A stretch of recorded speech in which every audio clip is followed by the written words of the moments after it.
So let's go through the 5 top features of the Vivo Z5. And it does have some top features. I'm really liking this phone so far. I've had it for a little while now. So how does it stack up against the competition? The first top feature is the design of this phone, which I was actually really surprised with. I haven't used that many Vivo phones before. I've used the Vivo IQ, which I personally think isn't the best design. It's definitely not a good feature of that phone. It has other good features, but I really like this design. Remember, this price, this is like a budget phone sort of pricing, but you're getting some really decent mid-range specs. It's up to you whether you like it or not, but I really like the color. Let's just compare it to some phones that you're probably looking at in relation to this one, the Honor 9X, the Redmi K20, and I've got the P30 Pro here from Huawei because I think this Vivo phone really reminds me of the Huawei phone. I've got a black one, but you can get a color very similar to this. It's a really popular color. A lot of people have gone for that in the Huawei device. A really expensive phone, but it just reminds me of that design quite a lot. It's way lighter than all of these phones. It's definitely the lightest phone. So I'm guessing it has maybe plastic on the back and plastic around the sides,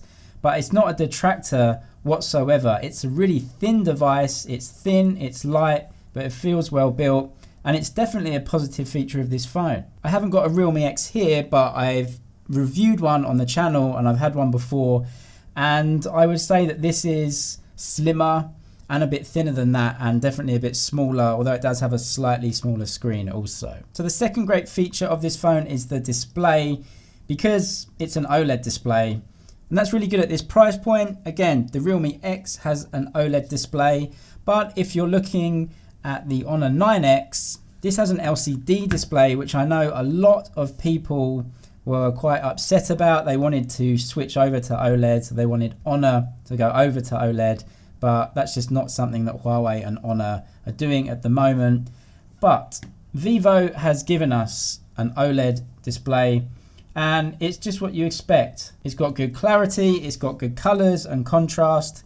It's just an overall very decent display, and will tick all the boxes for you if you're looking for an OLED panel over an LCD. I've not got too much bad to say about the LCD panel in the Honor 9X, but OLED is always going to trump LCD. The bezel at the bottom is a little bit bigger than some other phones, although if you compare it to other phones in the price bracket, it actually compares pretty well too. So the third great feature of this phone is the performance of this phone, or should I say the price to performance ratio, because at this price level, there aren't too many phones using a Snapdragon 712. Wrapped in with the performance of the phone is the battery. It's a big battery, 4,500 milliamp hours, bigger than the competition, plus 22.5 watt fast charging, faster than the competition. The Realme X uses a 710, the Redmi K20,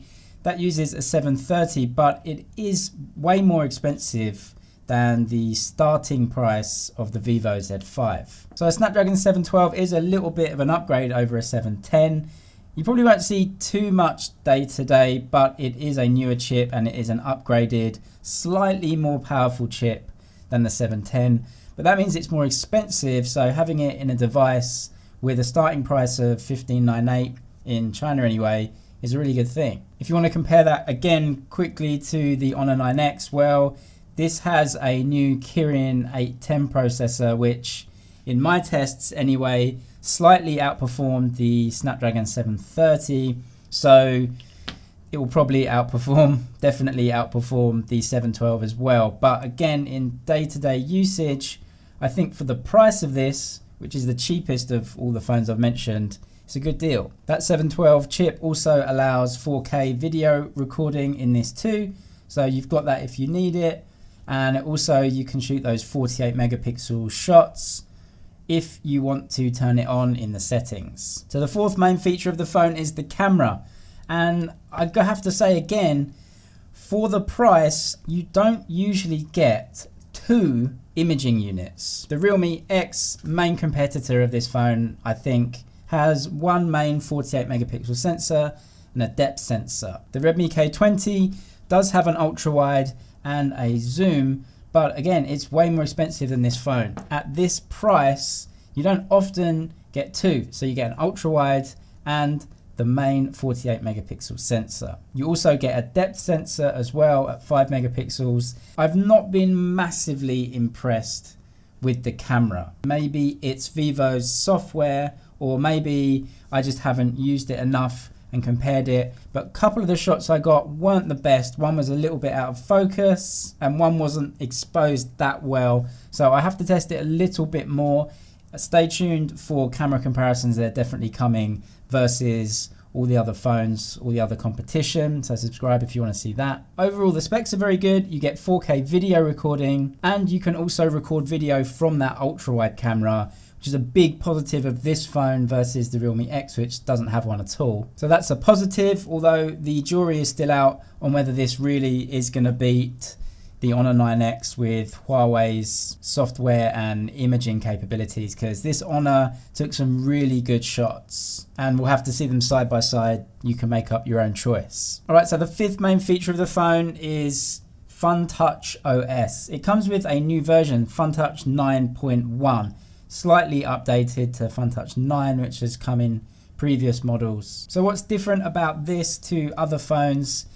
It's definitely different. You have a lot of the options down at the bottom here. So if you want options, you have to swipe up from the bottom left and you have your different display options. That's really different to virtually every other Android phone, which usually has them just in a pull down here. I don't think one is necessarily better than the other. It's just down to personal preference. Once you get used to one operating system, you just become second nature with it and it doesn't really matter. Some people say they don't like it. I think it's fine. I wouldn't say it's better or worse than the competition. It just is what it is. One thing that they do give you is this smart button that will activate Jovi, the smart whatever it is. I don't think you're going to be using it. Jovi is on there, and from what I can see, you can't delete the apps. So that's something to be aware of. Just take that app and put it in a separate folder. But you might be considering the phone because of its low price, and the specs you get really are punching above its weight. And so far, it's been a very decent performer. By far, my favorite feature of the phone is just the overall design of it. It's light and it feels good and it looks good. One thing is that because it has the notch at the top, slightly older design now, most phones are going for pop-up cameras or some sort of way to just have a bezel-less display. But really at this price point, you're still going to get a lot of phones with that notch.